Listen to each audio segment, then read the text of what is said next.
They all thought I was broken when I signed those divorce papers without a fight. My mama called me a fool, his family threw a celebration dinner. But 6 weeks later, when I stepped onto that yacht in Saint-Tropez, the headlines changed real quick. Let me tell you what really happened. Before we dive in, hit that subscribe button because this story is about to teach you the most powerful lesson about knowing your worth. Drop a comment telling me if you've ever had to walk away from something that was killing you slowly. Now let's get into it. My name is Diana Monroe, and for 8 years, I was Mrs. Terrence Walker. On paper, we had everything. I was a successful attorney at one of Atlanta's top firms. He was a senior partner at his practice, and we lived in a beautiful home in Buckhead with the kind of kitchen that gets featured in magazines. Our Instagram looked like a fairy tale.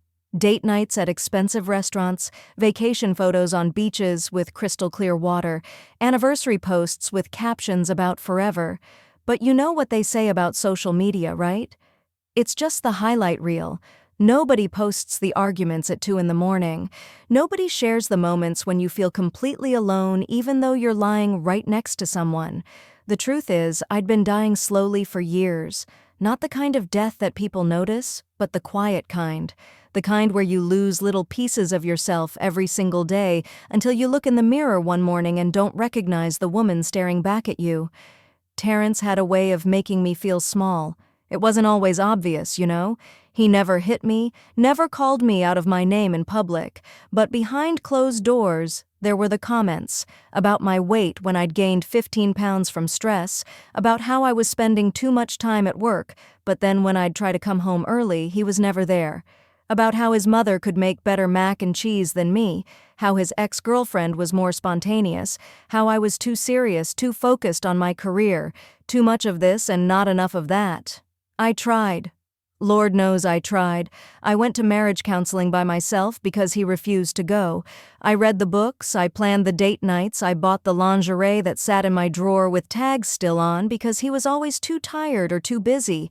And then one day, I found hotel receipts in his jacket pocket, not even hidden well, just crumpled up like trash. The funny thing is, I wasn't even surprised. Some part of me already knew.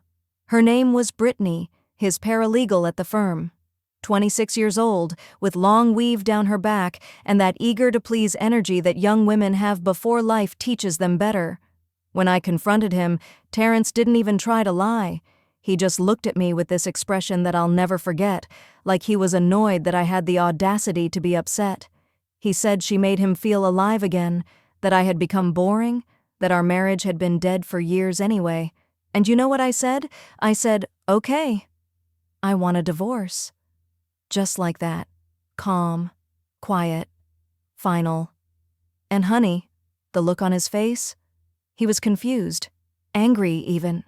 I think he expected me to cry, to beg, to fight for him. Men like Terrence, they get off on that. They want you to prove your love by how much you're willing to suffer. But I was done suffering. The next few weeks were bizarre. My best friend Nicole kept calling me, worried because I wasn't breaking down. She'd come over with wine and tissues, ready for the sob fest, and I'd just be there organizing my closet, calm as ever. She thought I was in shock. My mama, Gloria, she was disappointed in me. She called me one evening and said, "Baby, you're not even gonna try? Marriage is work. You don't just give up." And I had to explain to my own mother that I'd been trying for years while he was out there doing whatever he wanted. But she came from that generation where you stay no matter what, where a man's infidelity is somehow something you're supposed to forgive and forget. Terrence's mother, Beverly? Oh, she had a field day. Started telling everyone at her church that I was the problem, that I was too career-focused, too independent, that I'd driven her precious son into another woman's arms. The rumors spread like wildfire through our social circles. I'd see the looks at the grocery store, the whispers at the gym, but I kept my head up and my mouth shut. See, I learned something powerful during those weeks. Sometimes silence is the most devastating response you can give. Let people talk. Let them make up their stories. The truth always comes to light eventually. The divorce process was quick. My lawyer kept asking me what I wanted to fight for, and I'd just tell her to give me what's legally mine and let's be done. Terrence's lawyer was confused too. They kept expecting demands, fights over assets, drama. But I just wanted out. I didn't want his money, didn't want to drag it out, didn't want to spend another year of my life tied to a man who didn't value me.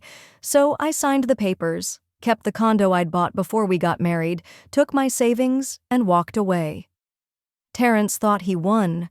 He and Brittany were posting pictures together within 2 weeks of our divorce being finalized. His boys were congratulating him like he'd done something special.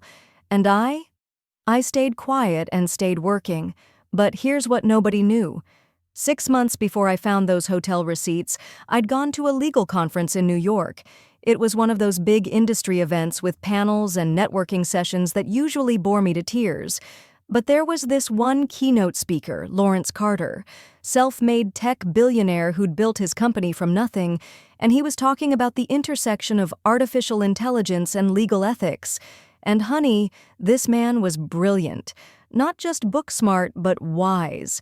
He talked about things that actually mattered, about using technology to make the legal system more accessible to people who couldn't afford $1,000-an-hour attorneys. After his speech, there was a small reception, and somehow we ended up in the same conversation circle. When I tell you this man looked me in my eyes when I spoke, like he actually cared about what I had to say, it was jarring. We talked for maybe 20 minutes that first time, about law, about justice, about how broken so many of our systems are. He asked for my card, said he'd love to pick my brain about some legal issues his company was facing. Professional, respectful, and fine as hell, but that's beside the point. Over the next few months, we'd talk on the phone every few weeks, always about work stuff at first, but then the conversations got deeper. About life, about purpose, about what we wanted our legacies to be. Lawrence never once crossed a line. He knew I was married. I made sure to mention Terrence regularly, though looking back, I realize I was probably mentioning a marriage that only existed on paper. But Lawrence respected those boundaries. He'd ask how I was doing, really doing, and somehow I found myself being honest with him in ways I hadn't been honest with anyone. About feeling stuck, about feeling unseen, about wondering if this was really all there was to life. When my marriage finally ended, Lawrence was one of the first people I told.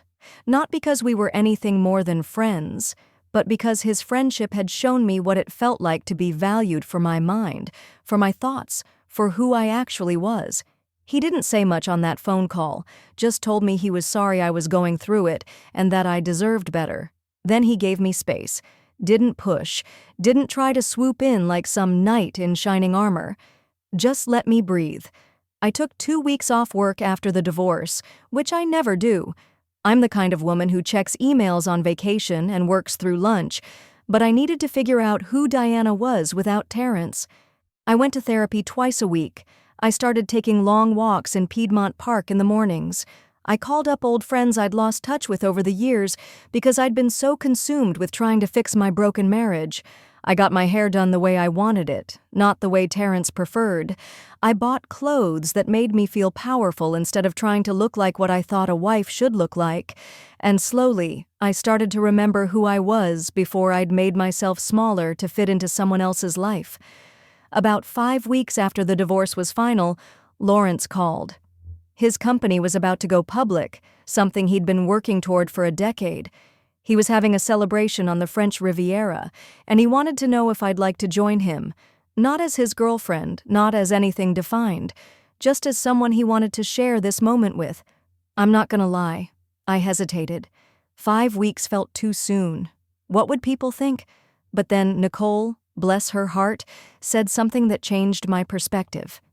She said, "Girl, you spent 8 years worried about what people think while your husband was out here doing whatever he wanted. When are you going to start living for you?" So I said yes. I went shopping and bought myself this stunning white dress that hugged every curve I'd been self-conscious about, got my nails done, got a facial, packed my bags with an excitement I hadn't felt in years. Not because I was trying to impress a man, but because I was choosing myself. I was choosing joy. I was choosing to see what life had to offer outside of the prison I'd been living in. When I landed in Nice and took the car service to the marina in Saint-Tropez, I felt like I was in a dream. The yacht was called the Legacy, and it was 400 feet of pure luxury. But more than the yacht itself, it was the way Lawrence greeted me when I arrived. With a genuine smile, with a hug that felt like coming home, with an introduction to his friends and business partners as one of the most brilliant legal minds I know. Not as arm candy, not as a date, as an equal. The weekend was magical in ways that had nothing to do with money. Yes, the yacht was incredible. Yes, the food was prepared by a private chef. Yes, we cruised along the coast and drank champagne under the stars. But what made it special was the conversation, the laughter, the feeling of being fully seen and appreciated. Lawrence's friends treated me with respect. They asked about my work, my opinions, my goals. For the first time in years, I felt like myself. The version of me that I'd buried trying to be a good wife to a man who didn't even like me, let alone love me. On the second day, we were walking up the dock to board the yacht after lunch in town, and there were photographers everywhere.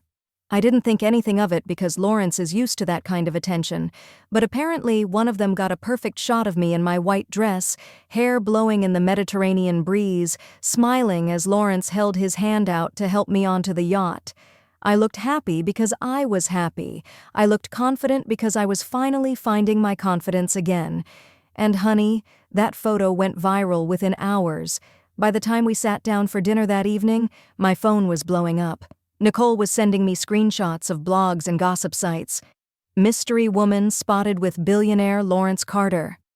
Who is the stunning beauty on Carter's $200 million yacht? The photo was everywhere, and then people started figuring out who I was. Someone found my LinkedIn, someone else connected me to Terrence, and then the real madness started.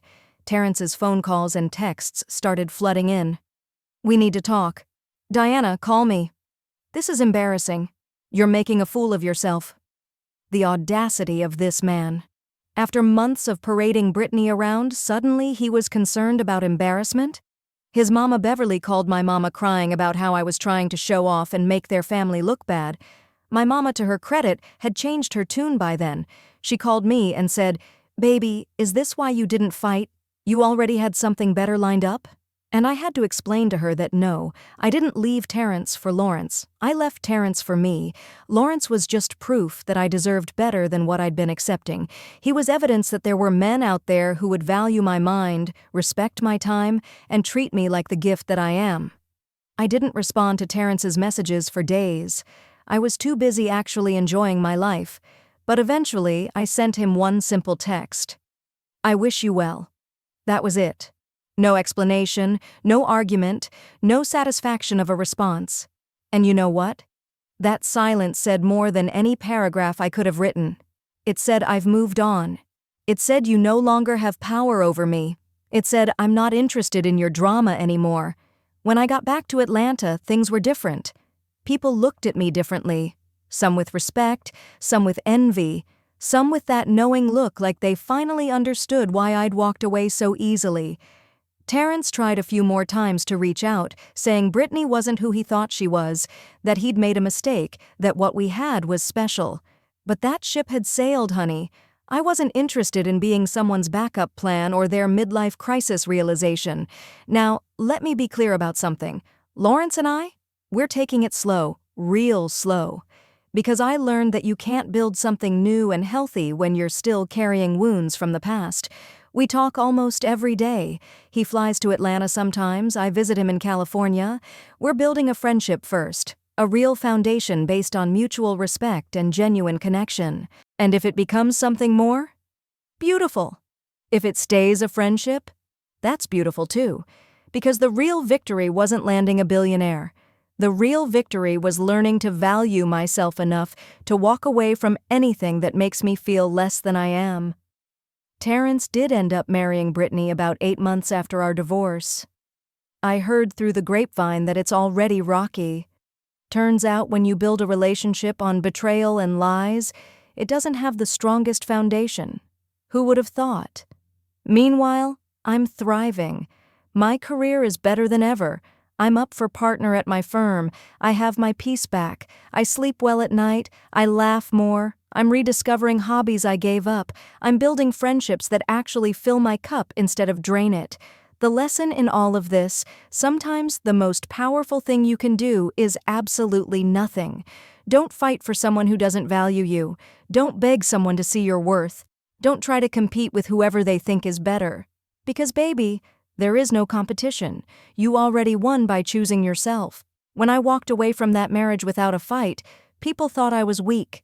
They thought I was giving up, but I was actually doing the strongest thing I'd ever done. I was refusing to participate in my own disrespect. I was drawing a line in the sand and saying, not anymore. See, silence isn't weakness. Silence is strategy. When you stop arguing, stop defending, stop explaining yourself to people who are determined to misunderstand you, you take back your power. You stop giving them ammunition, you stop letting them live rent-free in your head, and you start building the life you actually want instead of fighting for scraps of the life that was killing you slowly. So no, I didn't fight the divorce. I didn't beg, didn't scream, didn't try to compete with the other woman. Because baby, there was no competition. I already won by choosing myself. That yacht? It was beautiful. But you know what was more beautiful? The peace I felt knowing I didn't settle. Knowing I didn't stay somewhere I wasn't celebrated, and knowing that I walked away with my dignity intact. If this story resonated with you, do me a favor. Hit that like button, subscribe to this channel, and share this video with someone who needs to hear it. Drop a comment and tell me, what's something you finally walked away from that changed your life? I read every single comment. Remember, your value doesn't decrease based on someone's inability to see your worth. Stay blessed, stay strong, and I'll see you in the next one.